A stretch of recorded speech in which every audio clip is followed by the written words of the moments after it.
Coming up on this week's show, a huge new Star Fox mod arrives. Sega's next mini-console is coming to the UK. And we catch up with Rare legends Kev Bayliss and Paul Machacek.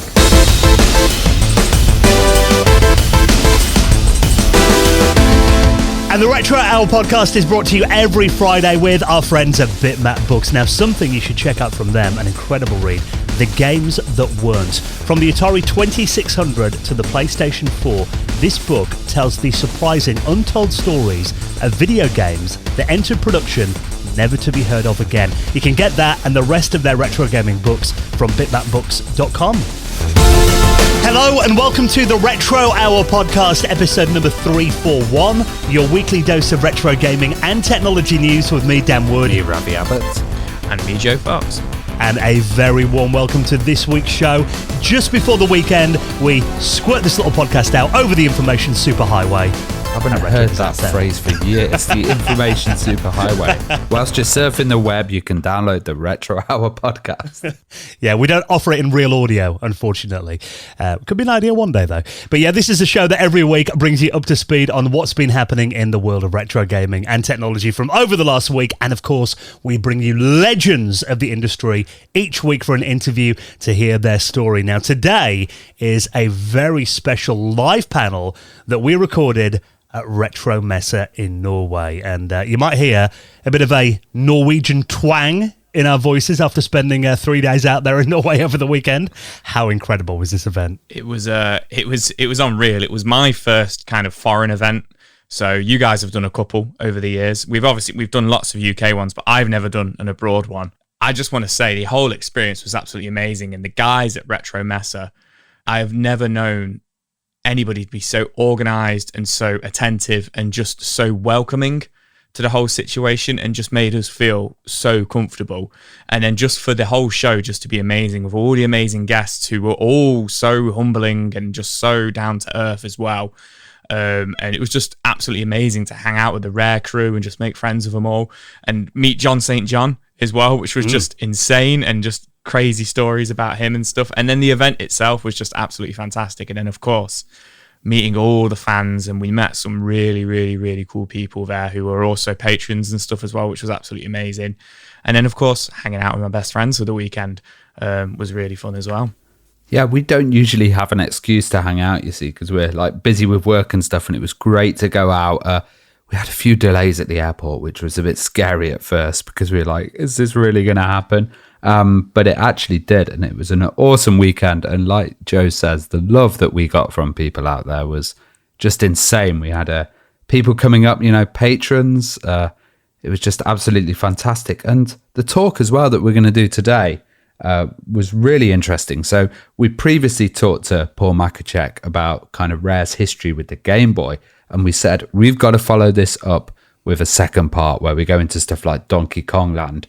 And we thought, why not get Kev Bayliss on as well? Because he's a fantastic guest. We've had him on this show before. A designer in Rare, does really beautiful art, does a lot of the characters for like Donkey Kong Country. And this part is really about the kind of history of going from silicon graphics all the way down to the Game Boy and getting the kind of pushing the Game Boy to its absolute limit. So it's a really interesting interview, and it's great to have that kind of live vibe as well. What did you think of the event, Dan? I'd say it's probably my favourite retro gaming event I've ever been to. It was, we obviously went to this event back in 2019, but like you said, Joe, the organisation of it, the friendliness of people there. I mean, we landed at like 10:30 on Friday night, and there was actually a crew of Norwegian podcasts who took us out for the night, wasn't there? It was the guys from Spell podcast. Yeah. So I've got to give a shout to AD and all the guys from there as well. And a group of others actually arranged a little welcome party. So we had a few drinks in a bar on Friday night. And then on the Saturday, we actually had our own little table where you guys were selling some of your duplicate games and stuff. And, Hags Lab, who's one of our patrons, and he's always on the patrons' hangouts. He's actually made, we've mentioned this before, a searchable database of the Retro Hour that you can run on a Commodore 64.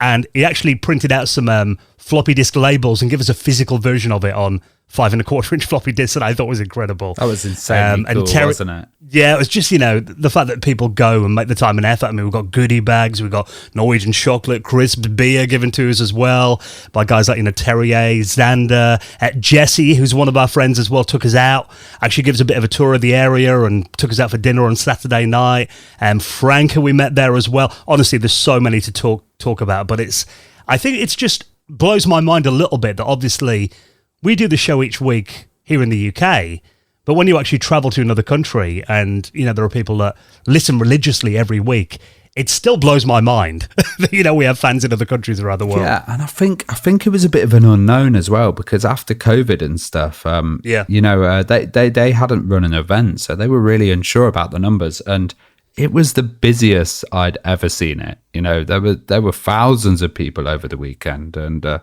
was great to be in a kind of lively, busy show again. And Joe also joined us on both panels as well, so it was that kind of experience of doing both panels. I was the panel king. I did 3 panels. I did more than both of you. I was on everyone. And each one, the rooms were packed to the back, to the rafters. It was a very successful event, I think. Yeah, like you said, Joe had never done a panel live on stage with us before, so we thought, initiation. It was I know. It got me on all 3 of them. Chuck him in the deep end. Chuck me in the deep end. Yeah. But no, it was really fun. It was really cool to be up there, and it just blows my mind that I've got photos now of me sat on stage with Kev Bayliss, Paul Machacek, David Doak, sat there talking about the games that I not only grew up playing, but found out that a couple of years ago that these games were all developed in the town I was from. To now be sitting on the stage with them all, asking them questions in front of hundreds of people is just it's just mind blowing. And just like I say, everybody was so humbling, and it was really cool that they were all up for drinks and stuff like that, and had breakfast with them and stuff. It was amazing. Yeah, and like you mentioned then, I mean, hundreds of people. These panels that we did were standing room only, weren't they? There were people literally clambering to look around the edge of the door at the rare panels and stuff. So if you couldn't make it along to Retromessa at the weekend, we are going to bring you this panel that Ravi and Joe did on the Sunday with Paul Machacek and Kev Bayliss from Rare. Some really interesting insights, and that will be on the show in around half an hour from now. Roll on next year, and we have got more events coming up, actually. If you want to see where we're going to be for the rest of 2022, check the podcast show notes. We put them all in there. Now, before we get into the stories that we're going to talk about this week, let's give a quick mention to a bit of a sad story, actually, that we heard about this week, that a legend in the industry has passed away. And if you grew up reading magazines here in Britain, stuff like Crash and Zap, you'll be familiar with the artwork of the legendary Oliver Frey, who sadly passed away in the last week, didn't he? Yeah, and Oliver Frey had that kind of amazing cover art style that came from, some of the earliest comics in Britain and stuff. There was a recreation of Eagle Comics, and he'd done the artwork from Dan Dare on that, and then later went on to the Spectrum games as well.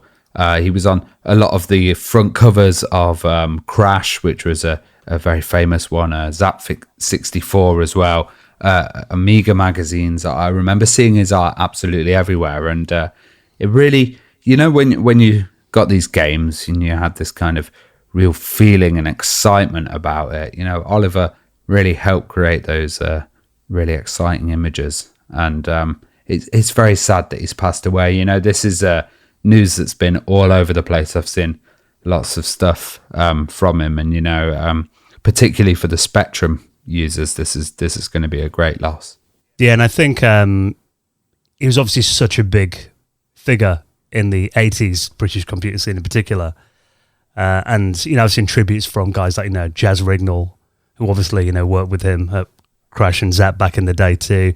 And the thing is, back then, I mean, we Bob Wakelin from Ocean passed away a couple of years ago too, who was just an absolute icon for cover design on these games back in the day. And really, they were so important. I mean, there's actually a really amazing video that's been put together by Retro Crisis showing the artwork of Oliver Frey from 1948 to 2022, and he's done so much in the style of it. I mean, it's quite varied, actually. There's a lot of kind of fantasy stuff, but also some quite cartoony stuff as well. But you remember back then, I mean, the amount of games I would literally just buy based on the cover art, and magazines as well. I mean, when you went into a shop, and that was what drew you to the shelf. And often you get home and you look at the back of the box or something, or boot it up on your Commodore 64, and it'd be a very basic looking game. Nothing like the cover art, which made it look incredible. But really, we can't overstate the importance of covers in terms of getting people attracted to the games in the first place. Definitely. They were a big source of excitement. And like Oliver kept going as well. He did some great stuff with Retro Fusion Books later on as well, who actually relaunched Crash. And, he's also selling canvases and artwork and stuff. So, this is a big loss. And I think his work's going to be iconic for a long time. Yeah, so rest in peace, Oliver. And if you want to check out that video, I'll put that in our show notes at theretrohour.com. Now, this is quite cool. A massive mod of Star Fox allows new levels, new ships, weapons, and even multiplayer. How does this work then? So this comes from a modder called Kando12. And what he kind of started out to do was to mod Star Fox 2 and use a lot of the, kind of like assets from that and the multiplayer from that to kind of create his own kind of version of Star Fox. But I'm not too sure why, but essentially he actually kind of went back to the drawing board with Star Fox 1. And it kind of started out as a continuation of that game. And what he's made is, I've watched the video. It's a 2-hour video, and it looks absolutely incredible. But I don't want to say he's modernized it, but like in Star Fox, how you control Star Fox, and then you've got the rest of the crew, Slippy and Falcon. Or the AI crew. Yeah. Kind of join you. They now, so the first thing you kind of notice is they now have like their ammo and their health, like their shield and stuff, like in the top left corner, and you can like give them commands on what to do. And it kind of reminds me of like Star Fox, Star Wars Squadron, and like Rogue Leader from like the N64 and GameCube and stuff. So you can now kind of like control them a little bit. But then there's also this multiplayer aspect that is added into the original game, which I think is absolutely amazing. And then also, as well as the original map where you have the route to what planets you want to go to and what levels you can do, he's kind of added his own, they call it a map, but essentially a second campaign to the game where there's like 20 planets on there and you can plan your route, and he's made all original levels using all the graphics and sprites, and they just look amazing, like levels of you like in ginormous like spacecrafts, like in big spinning rooms, and he's got this all running, it's all modded, and it does say it is using the ROMs, so I imagine it's not running on the Super Nintendo. I believe this is running on computer, but it is the original game being hacked. It's interesting. Was there a net play option for the original Super Nintendo? Because it does say that it's running through net play, but it could do five players, which is pretty intense. So there is net play on the original Super Nintendo with the satellite. Was it called the satellite view in Japan? But I don't think Star Fox had like an online like capability for playing and stuff. I believe the net play, the satellite view, was for downloading. I could be wrong, but I think it was for downloading games, like different versions of Zelda and stuff like that came out on it. So it doesn't really explain how he's playing this online. I'm going to go ahead and assume he's just doing it through the ROM on his computer. But like you say, it's got that 5-player online, and everybody's like controlling all the other, like Falcon and Slippy. I forget the name of the rabbit's name. And it just looks like chaos. Like I was watching it and I was just like, this looks amazing, but I'd be so lost. Like, which one am I like flying around shooting? But it just looks so good. And the levels, like it looks like a genuine Nintendo product. Like if you showed me this, Dan or Ravi, and you just sent it over to me and didn't say it was like a mod and just said, oh, it's coming out on the Switch, it's just a new Star Fox game with the original retro graphics, I would just believe you. I'd just say, yeah, that looks amazing. Let me download it and play it. It's a very smart way that he's done it with using the AI original ones and turning them into the other players, because it means there's not a huge slowdown or lag. It's like that's kind of how the game was built. I can imagine if he was replicating, the single player ship and doing that 5 times, that could probably cause an issue and a real slowdown. But this looks surprisingly smooth for what it is. There doesn't really seem to be much slowdown in there. There's certain times when you get a lot on screen, but I mean, Star Fox did that anyway, didn't it? Even though that was a Super FX game, it always felt like it was really pushing the limits of the Super Nintendo. Oh yeah, absolutely. And if I remember rightly, it's actually quite an early game for the Super Nintendo, or around the middle, even with that FX chip and stuff.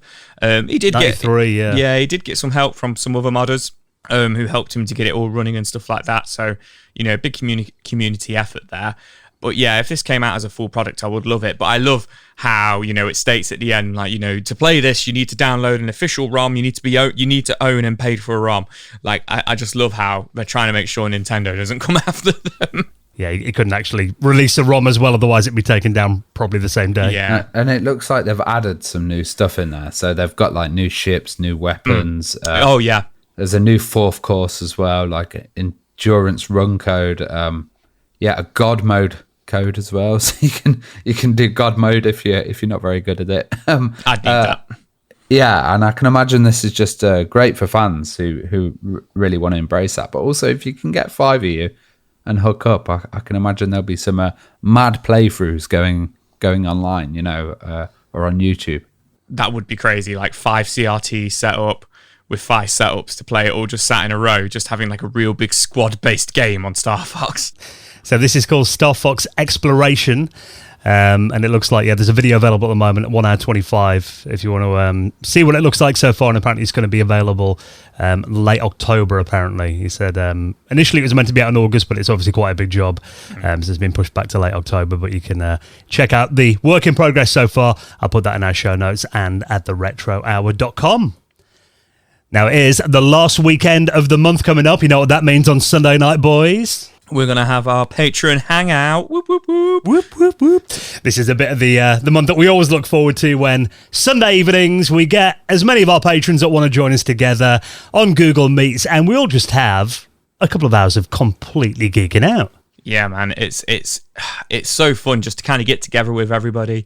Like, I use it as an excuse with my wife. Like, she's like, "Oh, another Sunday night," and I'm like, "Yeah, but it's with the boys, And I get my cider, and I get my sweets as well, and I'll go up there, and I usually spend a little bit of money because everybody's going to say, and your bank card. Yeah, my bank card, because everybody's showing off all the stuff they've been buying. It's just really awesome that it still blows my mind, kind of coming back to what I was saying about Retromessa, that people support us like this and actually, not only support the show and us, but come on and then talk to us about it and stuff as well. I absolutely love it. It's so nice.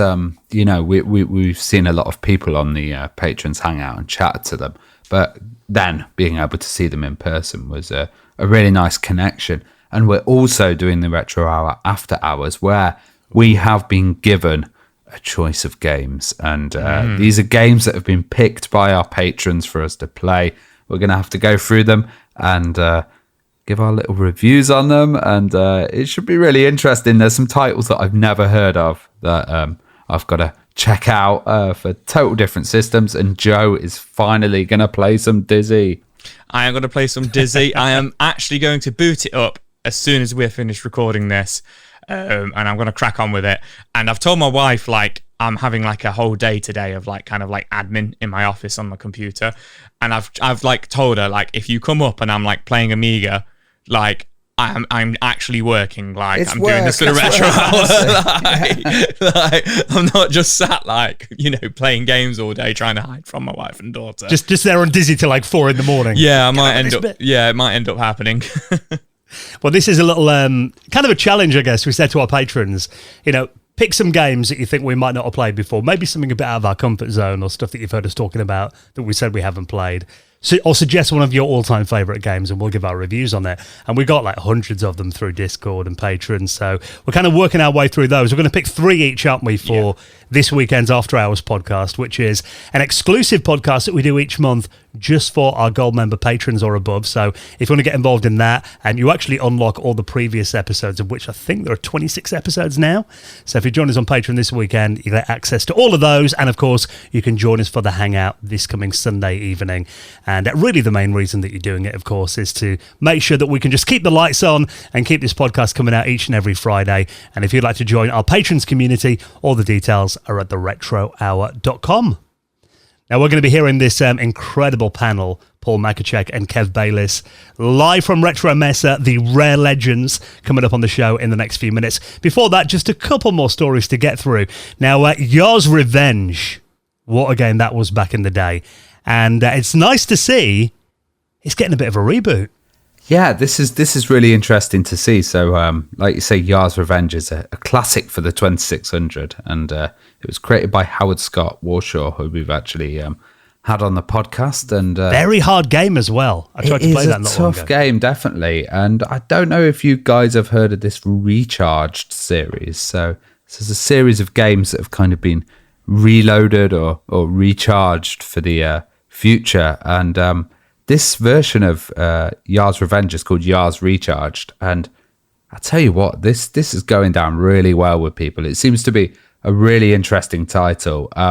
It's got a very indie game feel, but they've not kind of just redone it in a HD remake. They've quite changed the concepts actually, and turned it into an entire new game. And it does look really intense and fast, but it's got that old retro feel. It feels like it's part of the Yard series. Like you have to defeat these huge bosses in it, and you have to kind of time it correctly so that you pick the time to actually attack the boss. You've got to break down barriers in there to get to them, and it's got that shoot 'em up feel, but also it's got abilities like co-op play. So the original didn't have co-op, and this one's got co-op, so you can play along with a friend. Now, I've seen a few people say that it's not got as much features as the other Recharged games, which had stuff like the high scoreboard and stuff, but I think it looks really good, and it's coming out for all your systems, but also it's, of course, coming out for the VCS, Dan, so you may have something to run on your Atari VCS now. Well, we talked about this before. This is kind of Atari reimagining a lot of its arcade classics. They've done a few already, haven't they? Centipede, yeah. Asteroids, Missile Command, Breakout as well. This one, though, it's actually quite an interesting choice to do Yar's Revenge, because even though I think it's a fan favourite, it's maybe not quite as well known as stuff like Asteroids and Missile Command. But I've got to say, I mean, looking at this, if you didn't tell me this was a reboot of Yar's Revenge, I probably wouldn't link the games together. It does look quite different from the video. Yeah, the original was very basic, wasn't it?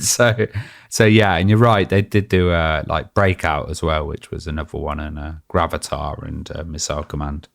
And yeah, obviously Atari are releasing these on their rebooted console as well, the new Atari VCS, which obviously, I mean, I think it's a good choice for them to do that. The fact they put them out on other systems as well means if you do want to play it, you don't have to own one of them. It's not like a killer app for that console. But it is nice to see them giving some love to those classic franchises and bringing them back again.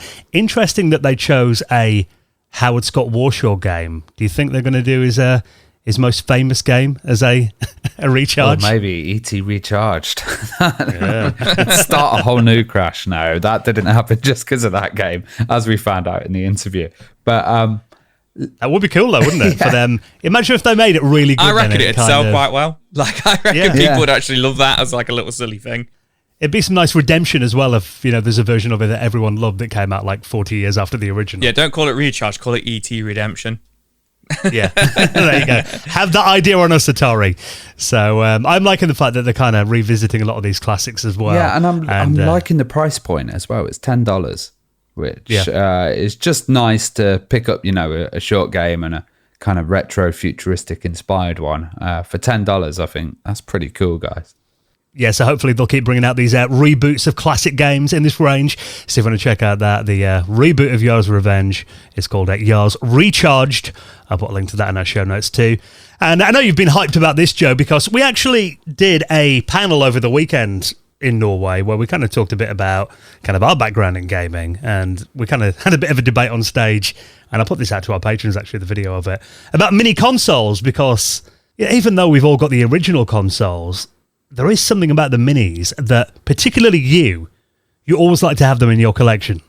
Isn't it really funny because I'm such a technophobe, like with like new stuff. Like people just go, oh, you know, sell all your old gear and just get it all on, you know, Evercade or get it all on emulation, stuff like that. And I'm like, no, I love it. Like I love playing it on my CRT and, you know, RGB cables and all this kind of stuff. But then as soon as a mini console comes out, I buy it. Like, I'm like, yeah, it's there in HD. So it's funny. I'm such a hypocrite. But obviously, there's been a lot of hype around the Mega Drive Mini 2, you know, which obviously was announced for Japan about 3 or 4 months ago. And then about 2 months ago, they announced the Genesis one was coming out in North America. But there's been no kind of like details on the European release of it. 99% sure that we would obviously get a European release of it. And they have now announced it. It's going to be coming out on October 27th in the UK and the rest of Europe. And as well as that, they have now announced the full Mega Drive list, which is 61 games for the Mega Drive Mini 2, which does include... Can I just say, Night Trap's on there. And I did say about 3 months ago, how amazing would it be to put Night Trap on I was literally about to say that. I was like, and it does include many Sega CD games. I've not actually spent the time to kind of split it, like how many Mega Drive games it is and how many Sega CD games it is. But you will be happy, Dan. It does include Night Trap, which has really surprised me. Like, I really didn't think it would be on there. Like, I wanted it to be on there, but it is on there and would be here all day. Well, not all day, but would be here for the next 10 minutes if I was to name every single game that is on, which is coming to it. There will be a list in the show notes, but there's some really, like, Sega have done this a lot. They have done a lot of compilations over the last kind of like 15, 20 years. But there's some really good games on there, which, you know, you don't see too often or have never seen before. Splatterhouse 2, I mean, that's already been announced. Sewer Shark, Night Trap, Final Fight CD, which we mentioned on the show the other week. Yeah. Sonic... Which actually, yeah, I played that in after we talked about it. Yeah. I burnt a disc and played it on my Mega CD. Can I be controversial and say I actually think that's better than the Super Nintendo Oh, it version? is. It is better than the Super. Well, it's 100%. I'm not going to get hate on my No, it's not. It's not controversial. It is. It's better than the Super Nintendo. It's an almost arcade perfect port of it. Yeah. And I'd never played it before. And it's got the 2-player on there. Mansion of Hidden Souls. One thing that I think is pretty cool is the Echo the Dolphin games are on there, but they're the Sega CD versions, so they've got those digital music, digital soundtracks on there, which I think is really cool. Outrun, Outrunners, Streets of Rage 3, Shining Force CD, Alien Soldier, Earthworm Jim 2. So Desert Strike. Desert Strike, yeah. Did like the other consoles have as many games as this? Like this 60 to me, well, 61 seems like a pretty huge list of games to come out. I remember seeing the other titles and like you get launch titles and they wouldn't have as many on the minis. Now, but this is a good question. I'm trying to think. So the PlayStation Mini, I want to say had between 20 and 30. The Super Nintendo Mini, I think had around about 22. The Mega Drive Mini, there's 42 on the Mega Drive Mini. Yeah, the first Mega Drive Mini. I was going to say, I'm sure it was around about 40, so 42. But I'm quite confident that there's either no repeats or very few repeats. It might be no repeats from the Mega Drive 1 to the Mega Drive 2 here. Yeah, there might be a couple on there, but yeah, this is pretty big. There's a lot of games. If the price point's good, then this is quite a steal, really. I don't know if they've. I think the price point is around. I could be wrong, but I want to say it's around £70, which I'm pretty sure the first one was around that. Maybe the first one was around 50, 60. But yeah, I mean, I'll be picking it up October 27th. I'm an absolute sucker for this. Probably just to play Night Trapper. There's Ninja Warriors on there and Elemental Warriors. This could be my first mini console, I think. It could be. With this amount of titles, I'm actually really impressed. And Sega CD is a library that I've not explored, but also getting it upscaled into HDMI and stuff. That's going to be interesting to see how they've done that. You know, seeing Night Trap on the screen in 720p. It's going to be pretty hard. They've also added some unreleased games on there, or newer games. They say in the trailer came out 2022. Super Locomotive, Devi and Pi or P, Verse, Pura Pura Sun, and Space Harrier 2. I'm not too sure what the story is there. Whether they're games that never came out or they're games, you know, that have been developed recently. But they all say they're coming out 2022. It's the first time these games are being released, which are 4 bonus games on there, which is pretty cool. Just a Desert Strike on there for me is like, yes. Well, that's the thing. I mean, you know, you mentioned that price point. If they do manage to get it out for about that 70, 80 quid mark, I mean, the fact that you're getting 61 games over the weekend when we're in Norway, I nearly picked up Night Trap Collector's Edition on the Nintendo Switch. You did. And that was £70 just for that. Yeah. So, I mean, if you're talking like, value, if you were to get a collection of Mega Drive and Mega CD games for like a modern console, say the hardware costs 10 quid, you get the controller, the system, you're talking like £1 a game. You are talking £1 a game. And story time here, that was quite funny because you sat back down at our booth and you were like, oh, I almost bought Night Trap. It came in like a big PC box version, but for the Switch. And you were like, I really want that. And your like knee was jerking and I could tell you wanted it. And after like half an hour, you're like, I'm going to go check if it's there. And you came back and you were like, I just saw somebody walking around with it in their hands. I know. Followed them home. So follow them home. But yeah, no, you don't need to buy it now. It's coming out on the Mega Drive Mini too. And these minis are coming out. There are rumours of a Sharp 68K one that might be approaching. So that could be something that we'll be covering in the future. Let's see. Yes, I've got to think we're getting quite obscure with consoles when we get to that stage. I mean, I did make a joke at the weekend that I'd like an Atari Jaguar Mini, but maybe that'll happen. Maybe it's going to get to a stage where they've kind of done all the main consoles and the different variants of them. So maybe they're going to like kind of go into the more obscure ones. We need the Lynx Mini first. The Lynx Mini, that would be cool. As. Yeah, so if you want to check that out, the full list of games, all 61 of them, I'll put that and the rest of the stories that we talk about this week in our show notes at theretrohour.com. Now, that massive panel, Paul Machacek and Kev Bayliss live at Retromessa, coming up on the show in just a second. Before we do that, let's just take a quick moment to give a big thank you to this week's sponsor, and that is our wonderful friends at BetterHelp. Now, we are big believers that you need to take care of not only your physical health as well, but your mental health is just as important. Yeah, absolutely. I say it every time, BetterHelp supporters, and I'm a huge advocate of mental health and making sure that you reach out to people and talk about it. And I've said it before, I'll say it again. If you had something like a car and you were told this is the only car you're ever going to have your entire life, you would absolutely take care of it.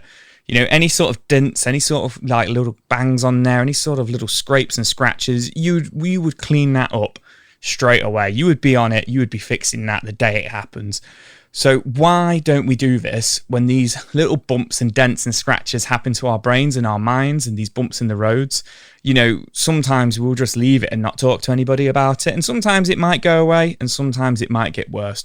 But BetterHelp are there for you to talk to. And I think they're absolutely fantastic because you don't necessarily have to pick up the phone and talk to them. You can do it all online if you want to. You can do it over text.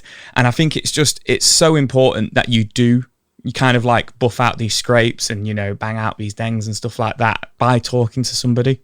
And I think particularly as guys, often we don't think to do that, do we? No, exactly. It's something I've had to come to terms with over the last couple of years, oh God, why would you talk to somebody about that? But, absolutely it does. It helps massively, especially with BetterHelp. Yeah, so there are lots of ways they can help you have a healthy brain. And like Joe mentioned, it's online therapy. And they offer video, phone, even live chat-only therapy sessions. So if you're not comfortable being on camera or chatting, you can just do it on your keyboard as well. The good thing is, it's much more affordable than in-person therapy, because I think that's another misconception that, therapy is only really for rich people, but this is really affordable. And actually, you'll be matched to a therapist in under 48 hours. So we are big believers in this, and we love working with BetterHelp. So if you'd like to try their service for yourself, we've actually got you a great deal where you'll get 10% off your first month if you use our exclusive link, betterhelp.com/retro. That's BetterHelp, HELP.com/retro. And a big thank you to our friends at BetterHelp for their support of our show. Right then, next, we're going to check out this incredible live panel that we did at Retromessa in Norway, this huge gaming event over the weekend where we sat down on stage for an hour with the legends from Rare, Paul Machacek and Kev Bayliss. That's next on the Retro Hour podcast. Hello everybody, we're doing a panel now with Kev Bayliss and Paul Machacek, and you have a really good relationship in Rare Software where you've worked together for many years on some amazing titles. We're the Retro Hour podcast, and this is me, Ravi Abbott, and Joe Fox. Yeah, I'm Joe Fox, and let's just crack on and hear some amazing tales and stories about some amazing Rare games. Yeah, so how did you guys meet then? What was like your first meeting, and where were you in your career at that point? So this chap here has got an amazing memory, okay? We were in the car Here a are you couple of again? days ago, and he told me what I was wearing on my first day at Rare in July 1988. Paul had been working really hard on something else before he actually applied to come work at Rare, and I knew that it was coming, and there was only about 5 or 6 of us at the company at the time. But I just remember him appearing one afternoon, and everybody looking really sort of morbid. And Paul had actually been working so hard that he'd driven his car from one place to another very late at night, and on the motorway managed to veer off the motorway and fall asleep and hit several trees and completely total his little tiny hatchback car that he owned at the time. So yeah, he came in and he trashed his car and almost trashed himself, and he thought that he wasn't going to actually be able to take the job because of that. But we said, it doesn't matter, start as soon as you can start. And how old were you guys? I would, if that was June or July the following year, I would have still been 16. I'll be honest here. First time I met Kev, I remember walking up to him, and we hadn't been introduced, and I thought he was a child. I thought he was Tim's son. People still think I'm a Briefly. child. You act like one, yes. Yeah, that's how we met anyway, and it's been love ever since. Actually, we haven't seen each other for quite a long time because I left Rare in 2005, and I took my break from the industry to do music, and that didn't work too well. But then when I stepped back into the industry, I started doing a little bit more stuff with social media recently, and it was on YouTube that I called Paul up, and I said, do you want to talk about one of the games that we're actually going to talk a little bit about today? And he joined me on like a stream, I guess, and then we just talked about one of the games, and yeah, but this is the first time in the flesh that I've seen Paul since the time I think I was invited down to Rare to talk about the Rare Replay games. So about 7 years ago when we were working on Rare Replay, Kev got an invite to come back on site, and he was like a kid in a candy shop. I mean, he was so excited to come back and see the place again, and run into some old friends that he hadn't seen in a long time. Yeah, it was catch up. There's still a fair few people from the very, very old days at Rare, aren't there? Yeah, well, I've been there for 34 years. Greg Males, who is the father of Banjo, he's been there 33. There's a bunch of folks. Hugh, Mark, Pete, all Sort of 30 plus blending years. in with the scenery now because you've been there that long. Yeah, I mean, Chris Marler, who's here and sings the Pooh song all the time. Bless him. He's only been there 26 years, so it doesn't really count. But this is what happens when you work in the video games industry. So long you start singing about the ridiculous characters you made years ago or doing ridiculous voices. It's just part of it. But it's a great industry to be in. And I'm going to talk a little bit about that later on. I've got another talk afterwards, which is a slight side thing, but I'm going to talk about how I got into it in a bit more detail. So, awesome. So you guys actually worked on WrestleMania for the Nintendo together. What's the story there, and how did you kind of go about getting the contract with the WWF, and what was that like? Because I heard you actually went and met with them. I was talking to Rob about this morning. When I first met Joel Hochberg, who was Rare's associate in the US, we had an office over in the US, and he had a really good relationship with Nintendo, and it was kind of him that introduced Tim to the whole Nintendo environment, and so they worked a lot with Nintendo directly because of Joel.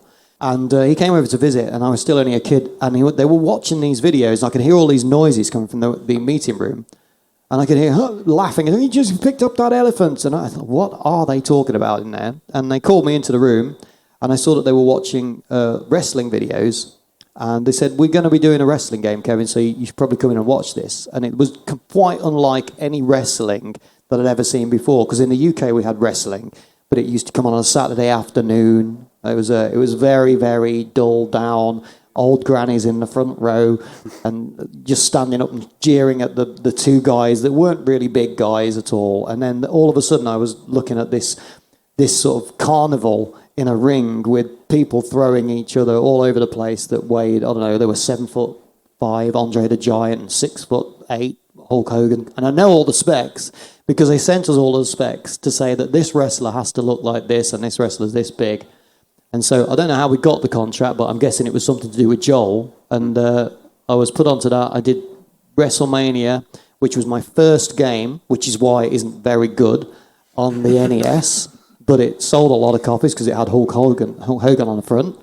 And then I did WrestleMania Challenge, I think, which was a sequel.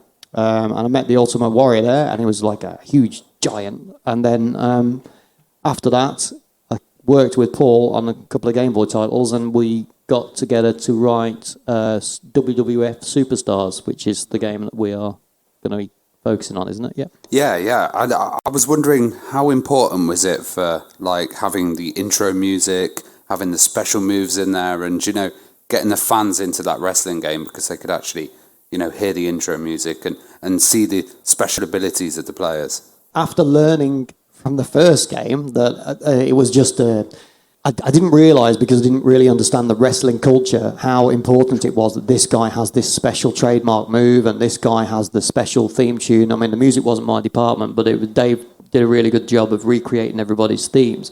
But it was ultra important. It'd send us the track for whoever had like Hulk Hogan's Real American theme, and everybody had their own specific piece of music. And also, they were very...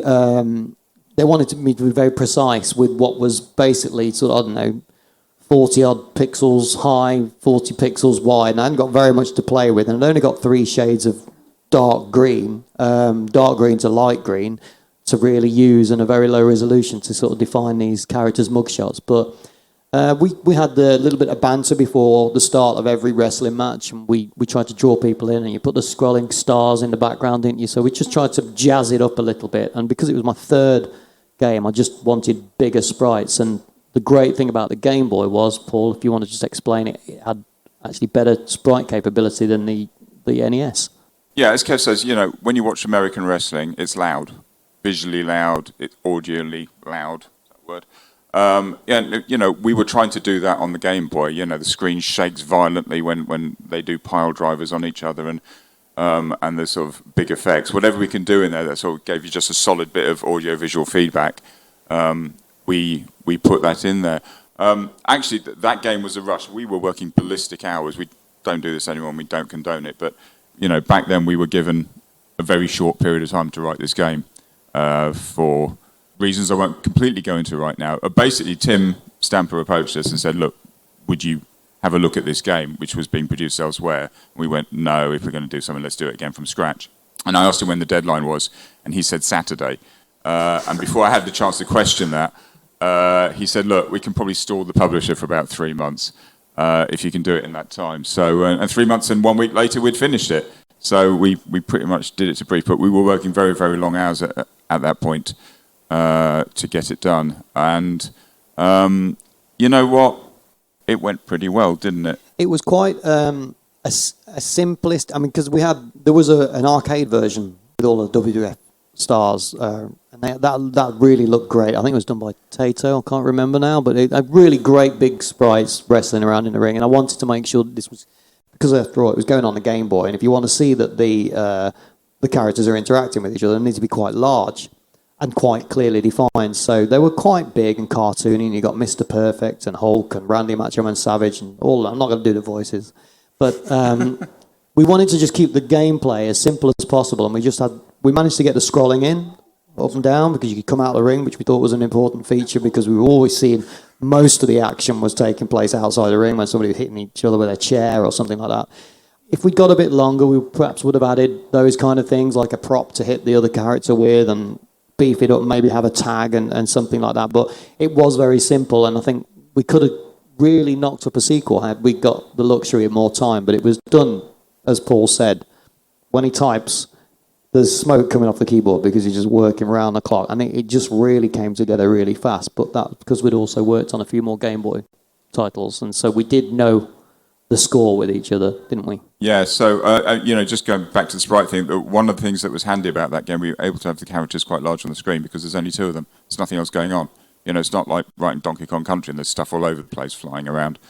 And I was very familiar. The interesting thing moving to the Game Boy, we were given a stupid deadline to do this in.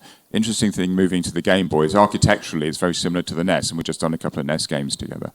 The only difference really was the processor, but I'd already worked on that processor on ZX Spectrums and Amstrad CPCs, they're all out there now, before I joined Rare. So we were able to jump on that. And there's lots of stuff in there which actually takes a lot of work, which people don't appreciate. That tiny little bit of scrolling with the ring just moving a little bit. I had to write an edge update, which is what you would do for a big long level in a Battletoad game or something, you know.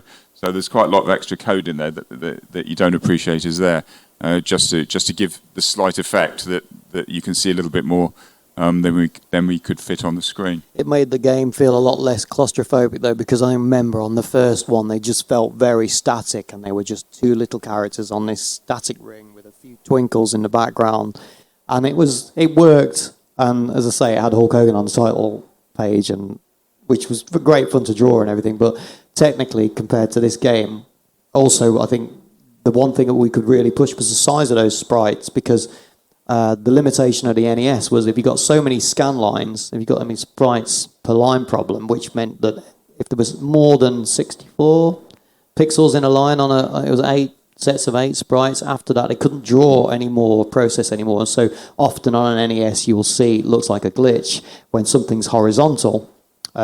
Bits will start disappearing and flashing, which is why the NES is perfect for vertical scrolling shooting games. But for horizontal stuff, if you've got anything large, you'll often see things disappear. Whereas on the Game Boy, you could have 10. So you could have 80 pixels in a line before they started to disappear, I think. That's completely true. The thing was that on some of the later games, particularly when we were doing the Battletoad games, there was enough stuff going on there that we had to use other tricks. So we used to multiplex sprites. So you would print some sprites on one frame and some sprites on another frame and flip backward and forward between them. So you could actually display more stuff on the screen. You'd never get away with that on a console. But the Game Boy screen was so slow and laggy that it didn't matter. It was just a bit of a blur anyway, and people couldn't see any flickering, so we kind of got away with it. So you could actually sort of visually get more on the screen than the hardware is capable of doing. So what was Rare Coin It, and how were they connected to WWF Superstars for the Game Boy release? So we had an agent, Joel Hochberg, who was based in Miami. You know, he was signing us up to do a lot of IPs for other people for a while.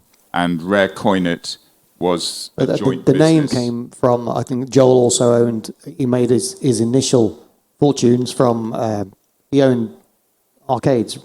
So all of the machines that you can see in any old retro arcade, he had plenty of those. And when we took the Battletoads arcade machine, we took it to one of his arcades to give it sort of a test run, and we did the same with Killer Instinct, but it was really handy to have that. But that's the name of Rare Coin It. It came from the coin operated arcades. Well, another title was Beetlejuice as well. And what was the connection with like Warner Brothers, and what was the feedback from them as well when you kind of started on that project? Had you seen Beetlejuice before? We had a video, didn't we? We saw the film, loved the film. In fact, I remember watching the film with Chris Stamper and Mark Betteridge, and said afterwards, "Oh, that would make a really good video game." And then I got given it with Kev. We had to do it. We didn't really get any feedback from Warner Brothers. Unfortunately, I can't say the same for the publisher, LJN. Oh dear. There was graphical feedback. There was graphical feedback. I had some issues, very similar kind of issues as you got with most of the licensed products, which were from a film where you've got an actor playing the protagonist or whatever, and in Beetlejuice it was Michael Keaton, and the only artwork I'd got to go on was the front cover of the VHS tape, which was Michael Keaton standing behind, is it Gina Davis and Alec Baldwin or somebody like that? Yeah. And he's sort of doing his pose and laughing, and there's a picture of him on the back. And so the title page on Beetlejuice I digitized it basically by just copying the picture, using the graph paper, and using as many of the colours as I could in the NES to get a likeness of Michael Keaton dressed as Beetlejuice that you would see debuting for the first time. And they said, you can't use that, it looks too much like Michael Keaton. So, hang on, I've just spent the last 6 months trying to make damn well sure that Hulk Hogan looked like Hulk Hogan, and now you're telling me I can't let this character look like the actor that's playing them. And it's all I've been doing is making sure that Andre the Giant looked like Andre the Giant. It was the right weight and size. But now I was told that I had to make it look like the character. And I didn't know what the character was, because the only character reference there was the film. And then they sent over this beautiful style guide, which was there was a cartoon series that a company called DIC made, and they produced other cartoons like Inspector Gadget and lots of the other big Saturday morning TV shows that you got in the US and over here. And they asked me if I could use the style guide and sort of tailor everything. But unfortunately, I did it, and the little sprite character looked much more like but I still, to this day, every time I look at the picture, it still looks like Michael Keaton to me. But they said, no, that's better. And I think I must have just tweaked a pixel around his eye. I think there was obviously some licensing or sort of copywriting. They said it can't have too much of a likeness because maybe Michael Keaton could have sued us for whatever or claimed royalties from Nintendo or whoever. I don't know, but there was a lot of that with doing the licensed products, and that's why there was so much fun to work on. Yeah, I mean, Roger Rabbit. Yeah, we didn't want to do licensed products, and Battletoads was our first attempt in a big way to try and get away from doing those games. We often got a lot of feedback that didn't really make a lot of sense, and we kind of had to do stuff. And I remember the thing was we were working with people that weren't in our time zone. Okay, so Americans are 8 hours out, and so we would get long faxes of things coming through on a fax machine overnight, and I'd walk in the morning and see the fax that came in, and there'd be a list of 20 things they want changed in the game, and it's like, well, could you change the background colour of the title page from blue to red because more people will buy it, and things like that. So those were fun days.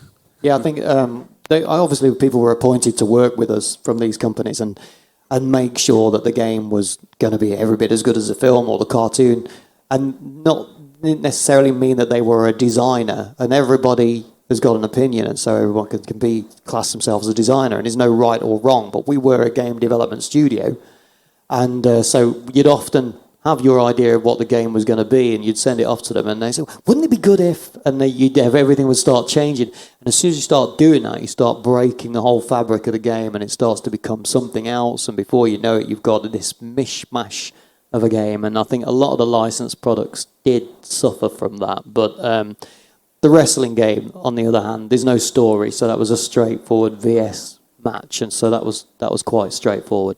So you mentioned licensing there, and you also mentioned the Beetlejuice cartoon. What's the story and connection with Beetlejuice and Battletoads? The company, as I mentioned, DIC, that did produce that Beetlejuice, I'm sure it was DIC. If I'm wrong, yeah, correct I think me. It was DIC that created the Beetlejuice cartoon, also created the Battletoads pilot, which is such a gem, and I urge you to all go and watch it, because I was really excited when I came up with the Battletoads characters, and they said, it's going to be a cartoon, we're going to meet with this company in Los Angeles, and I was sitting there at this breakfast table, delaying everyone, because I'd ordered myself a steak, and I remember Joel Hochberg saying, what's taking so goddamn long? And these people say, it's the well-done steak, sir. And I just sort of shrunk into my seat. Because we got this meeting with this company that in the middle of California. And we went there. Sorry we're late. Kevin wanted a steak. And I was just so excited because he's Inspector Gadget on the walls. Oh, my God, it's happening.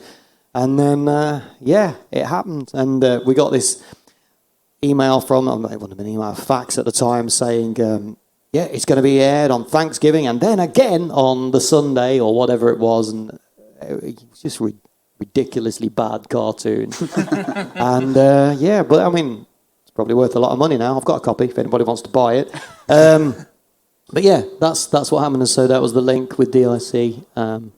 Paul, you ended up working with Kerry Gunn on quite a few of the graphics because you would initially do it, Kev, and then you'd kind of move on to something else. Project, yeah. What was it like working with Kerry, and what kind of stuff did you do?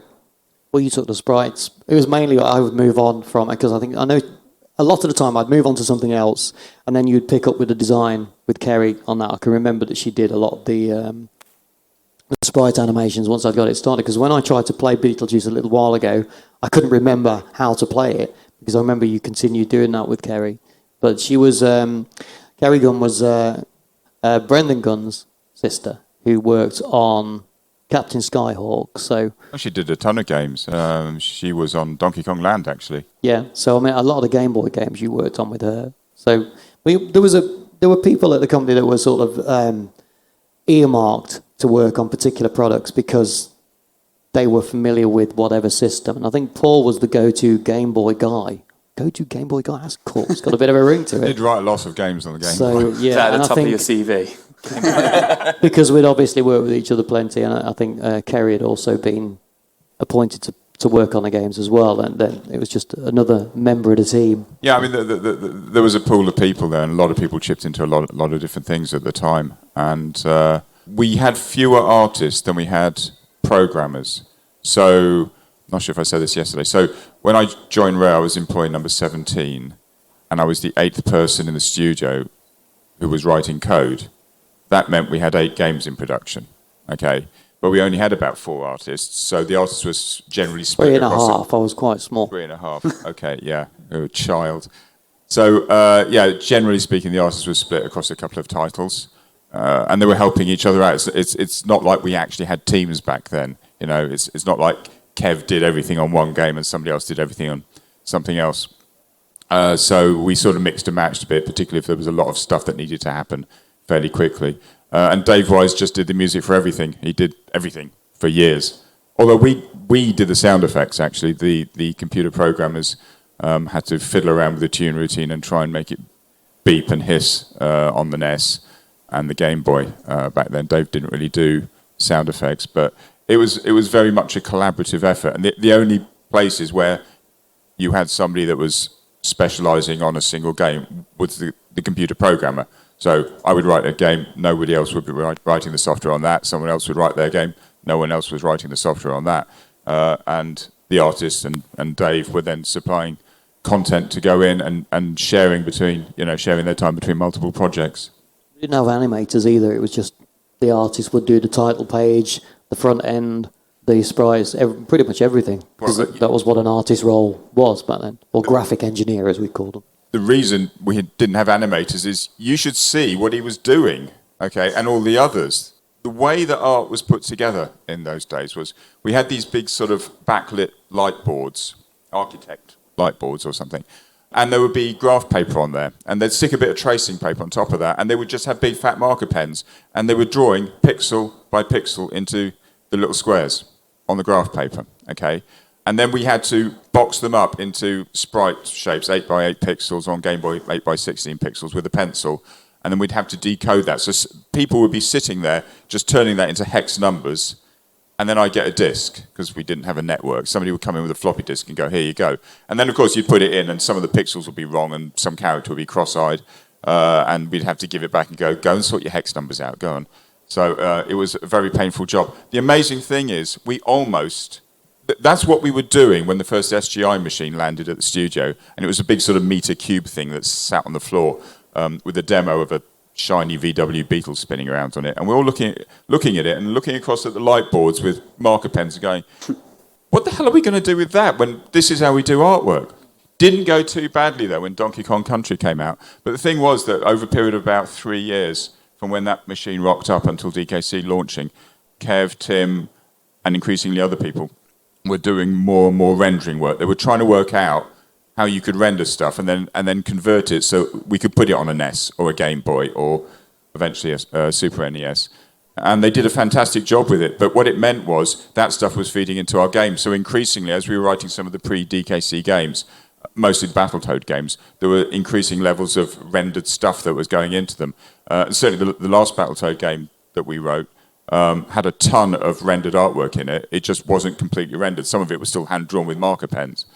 There was a transition period when we went from this analog, if you like, way of creating digital artwork, which was using the pens and the paper.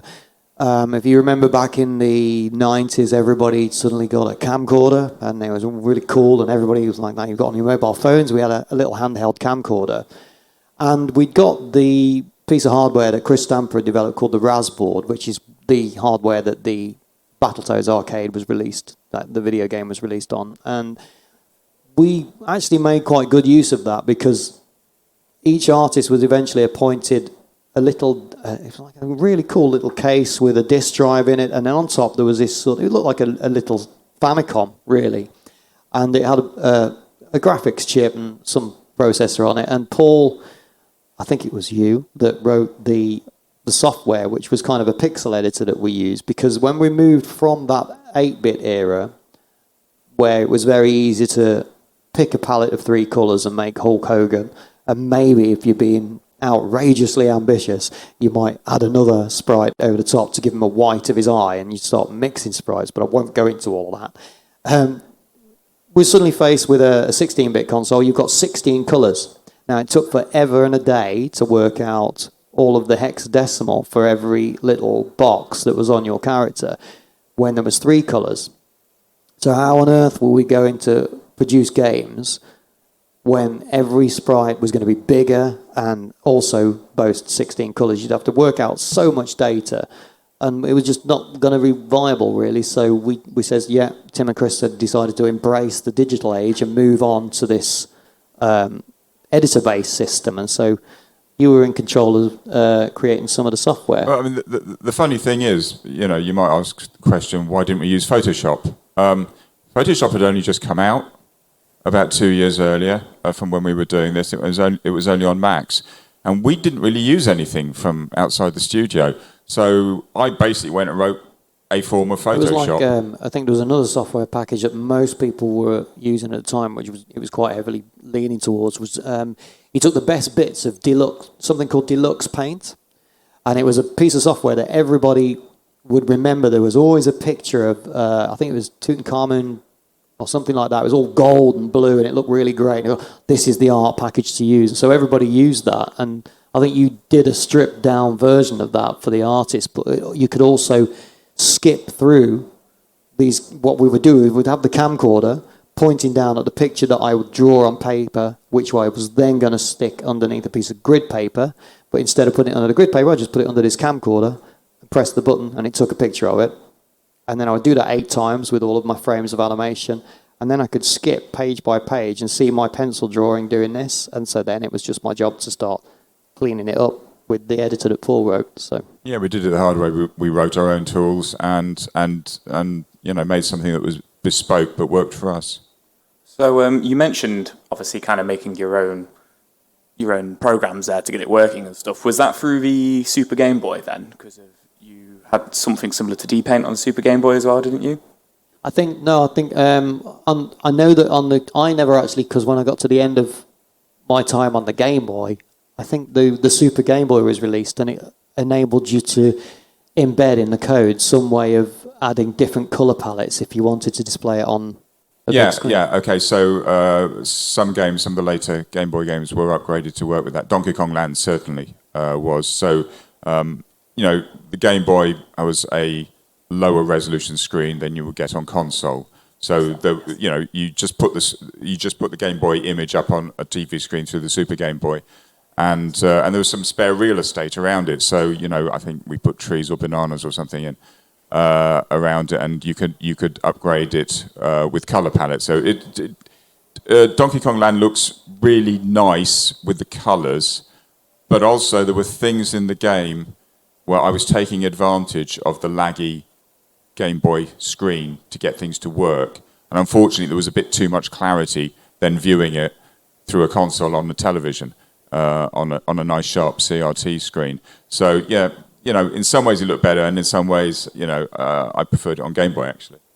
There's definitely something nice about seeing that monochromatic little screen, and obviously it's iconic now. Everybody sees those 3 green colours, and with the Game Boy, and it's quite comforting. But when you saw, I'm sure that you could define those colours yourself, and some games you could buy them, and when you put them on the Super Game Boy, they would look as if somebody had really designed a great palette. But I'm sure that there was a default colour choice that the cartridge would automatically put it into this colour mode, and it would select, because there wasn't a palette to choose from. So when I had the NES graphics, I could choose 1, 5, 2, 5, and 3, 5, which would perhaps be the orange, and then you had a set 1, 6, 2, 6, 3, 6, which were different intensities of reds, blues, greens, and stuff like that. But on the Game Boy, you had no choice. You just had those 3 colours. So there must have been something that hardware was doing to differentiate between sprites and say, let's put that into a different colour set on the NES. And I guess it did it really well when it worked automatically.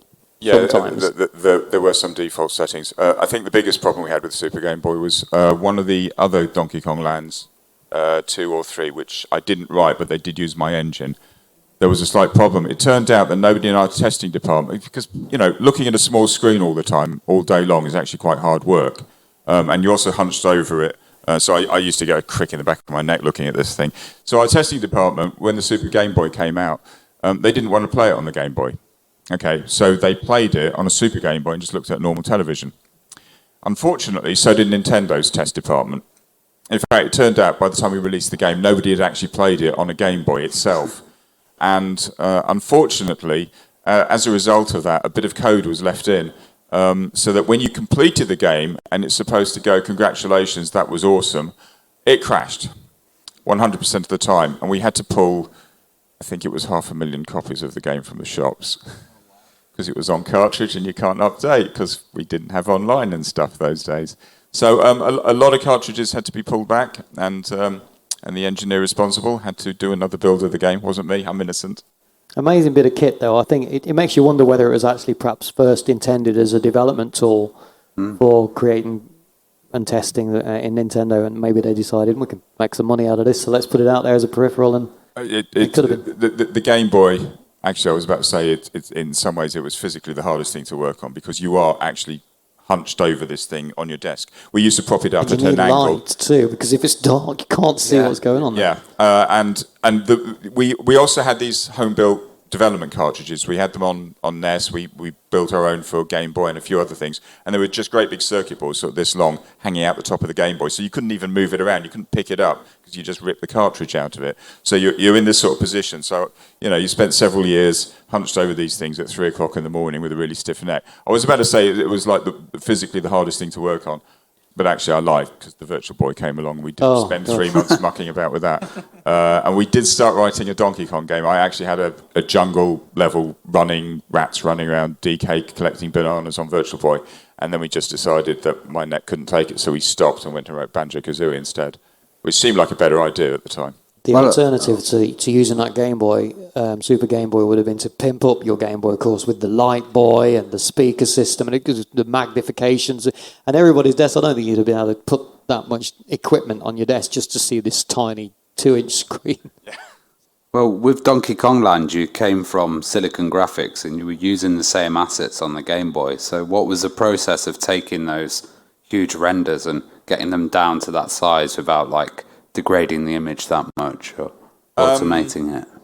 I have to say, the tech behind it. So we wrote the Game Boy game, the first Battletoad game, and I wrote an engine to get it to work. And while I was finishing that game, I came up with some ideas how I could improve the performance of the engine. So we then wrote a second Battletoad game. I did the upgrades. It was a better engine. I could shift some more graphics around. And then the same thing happened for the third and the fourth ones that we wrote. And when we got to Donkey Kong Land, I'm just looking at what we need to move about on the screen. It was just way, way more artwork, more sprites, bigger sprites as well. And also, instead of having like a 3-frame Toad walk, as we did on the first game, we had Kev thoughtfully decided to render 16 frames of Donkey Kong running around, right? So you're actually having to push a lot more stuff to the screen. A lot more quickly, and I realised that the Battletoad engine just wasn't going to cut it. So I took it and I heavily rewrote it. And I remember having a chat with Chris Sutherland, because we all wrote our own software, right? Everybody wrote their own engines. And I said, the last game on Game Boy, whatever it was, Spider-Man or something, that you were writing, how much data could it push to the screen every game frame? And he said about 6 or 8 characters. And I told him I was doing 26 on Donkey Kong Land, and without being able to do that, we wouldn't have been able to get that on that machine. It was based on DKC. In fact, the original ask was, could I just port DKC onto Game Boy? I said no. I'd have to write everything from scratch. It was a ton of work. If we did some design work, we could just have a new game, and people would go and buy that if they like the first one. So Tim agreed to that. And what we did was the first level, it's a bit like the first Battletoad game actually, the first level is very, very similar jungle level to the first level of DKC. We just laid it out again as a new level, but it uses the same artwork. And with that familiarity, we were working out how to fit that into the resolution of the screen and just get a basic game up ratio as well, wasn't it? So it wasn't 4:3. So. Yeah, so, what we did was we scaled down all the graphics a little bit. I can't remember, it was like 10% or something. We didn't want DK to be dominant on the screen, just filling the screen, obviously, because you need to be able to see what's going on in front of him as it's scrolling, you know. And you need other things on the screen as well. So I think we shrunk all the artwork about 10, maybe 15% actually, just zoomed it down a bit. And it was easy to convert because it had already been prepared for Super NES, which is a character-based console. It was relatively easy just to sort of depalletize it and get it into the Game Boy. The problems that we had were the sheer amount of stuff that we had to get on screen. There's a lot of big characters at times. It's very, very busy. So one, you had to push it out to video RAM during the small periods of time that you've got access to that. So that was the engine thing that I had to upgrade. But the other thing was you had to design the game in a way that took into account the constraint of the screen. It was a different aspect ratio to the console. But you know, you needed enough time to see what was coming on the screen so you could respond to it. Okay, we weren't trying to do a speederbyte level on Battletoads where I have seen people play that thing blindfold on YouTube. They just know where everything is. You know, the DK games were far more dynamic. Generally, a lot of things were placed in places that were predictable, but they were moving around, and you had to give the player a chance to see something appearing on the screen, coming on the edge as you're moving around, so that they can respond to it. So, you know, doing a straight port of DKC make the most sense at that point in time. Although we did eventually do it on one of the later Game Boys, on the Game Boy Color, I think. So obviously Donkey Kong Country was kind of pushing the Super Nintendo to its limits and was seen as kind of next generation graphics. And then Donkey Kong Land came out, which, you know, by the sounds of things, pretty much did the exact same thing, pushed the Game Boy to its absolute limits. What was people's kind of initial reactions when they first saw Donkey Kong Land on the Game Boy? They were probably quite shocked. I would hope so. we spent a year on it, and it was a really great team. We actually had about 15 people on it, and we did work incredibly hard to get that on there. And I didn't think it was going to look the way that it ended up looking. I know what I hoped to get out of it, and I was pleasantly surprised when we got that out there. I mean, it was hugely positively reviewed. It sold 4 million copies. I don't think anybody particularly hated it. I think as an artist at the company, I was shocked when I saw that and Killer Instinct. They went through the same sort of process. And when we first started looking at the Silicon Graphics machines, I can remember being in a pub one night on a Friday evening, one of the very rare occasions that I left rare at 5 o'clock. And we went out, and this guy came up to me, and he'd heard through the grapevine that Rare were buying all of these Silicon Graphics machines. He said, what are you doing? What are you wasting your time on all that for? And he was thinking about the Super Nintendo. He says, you're not going to be able to display 16 million colours in 15 colours. You're wasting your time. And I said, no, it does work, because what we basically did, we ran the software that the guys had written, which got sort of more and more good at its job, if you like. And what it did, it would play all of the frames that I would render of Donkey Kong moving along or any of the KI characters. And it would kind of average and pick as many of the colours as it could and say, well, this is basically the colour palette that it uses. So, yeah, it might have a red T-shirt on Diddy and a red hat and everything. But when you've got that on a 3D model, you've got loads of shades of brown. And then you've got maybe the light might be slightly green, and so you're adding a different colour here. And then you've got reds and you've got pinks and you've got all these different colours, and then the shadow might cast a different blue, and so all of a sudden you've got, hundreds of colours. But fortunately, the CRT screen blurs all those colours together, and the software just said, right, here's your 16 million colours or whatever it is. Basically, I think let's try and, I think it's called posterization. It just turns it down to, it picks up an average, and if it's below this level, it will make it a red, and it makes it a brown here, and it does all of that, until eventually it's got a 15 colour palette, and you sort of go, this is going to look bad. And the first few runs that we did, they didn't look bad. They just might have looked, the software didn't have enough passes to try and generate the colour palette. And so you might have had a very glitchy looking shadow, and it hadn't chosen the colours that wisely. And I think you could almost change your lighting to try and be a bit more forgiving. And I think the code could sort of be biased towards certain colours. And when you actually saw it there, as long as it was moving and you got the highlight and the shadow, it looked 3D, and you'd got that slight blur of a CRT screen. It just looked like what I'd got on the SG machine. When I saw it, I was like, it's terrible, I don't like this, it's just the 16 colours, we can't do this. But then when people saw it for the first time, and then we improved the software, they look at it, I can't tell the difference, it looks fine. I'm certainly sure that nobody at home has ever seen the SGI version of it is ever going to complain, because look what they're getting. But then I thought, yeah, but 3 colours, that's really pushing it. And I was just absolutely amazed when I could see Jay go, and I could even see the slits in his jeans just sitting and jumping up and down on the tiniest screen in the world. And I think that's what helped it, the fact that it was shrunk down so much. Your eyes can't detect every pixel, and so it does the same as a CRT screen. It doesn't blurs. My eyes do now anyway. That's why you all look so beautiful, because I can't see anymore. But it's just one of those things that you find these quirks of the system. And fortunately for us, the CRT screen helps, because if you look at DK or anything like that on a new modern monitor now, it looks quite pixelated in places, but back then it looked great. And on a Game Boy, because it was on such a tiny screen, it looked solid and it did the job. So, on the one hand, the quality of the artwork that you see, you can look at an individual frame that is rendered and go, you know what, that's better than it would have been if somebody had hand-drawn it on a bit of paper.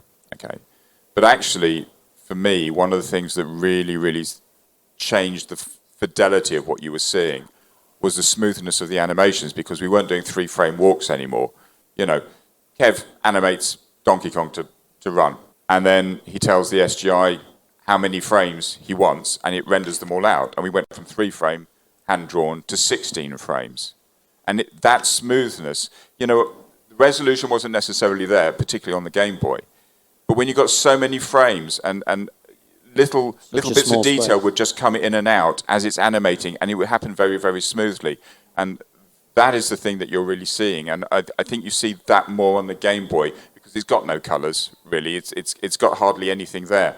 And mixed in with the blurriness of the screen, things just look really, really, really solid, fluid, and smooth. But the one thing, the danger will happen, you analyse your frames afterwards, and occasionally your model might have an error, like maybe on the animation, my hand may have intersected with Diddy's t-shirt or something like that, and so I haven't got time to render all these frames again, so we could use another pixel editor, and you could always clean up that bit and put a couple of red dots on that. But you had to be so careful about it, because you weren't a computer, and you just drew, I like that, and then you started cleaning up his eye, and then all of a sudden you'd watch the sequence play back, it looked great, and then all of a sudden you go, because you'd improved that frame, and you weren't a computer, and so often you'd end up, unless it was making sure something didn't intersect, and you just saw it for a brief moment in time. It's surprising when your mind fills in all of the gaps. When the computer's generating it, it looked beautiful, but when you tried to draw it by hand, you couldn't replicate what the computer was doing, and so it was just better just leave it alone. And so all of those little glitches, there's probably some in there where things intersect. It was just too dangerous to start muddying up the graphic, and because then it suddenly started to look hand-drawn again, because you were drawing over it and removing all of the 3D characteristics. Well, we've hit the kind of time at the moment, and it's been fascinating hearing about the journey, from creating amazing developments on the Game Boy and pushing it to its limits. So thank you so much for Kev and Paul. Thank you for watching this.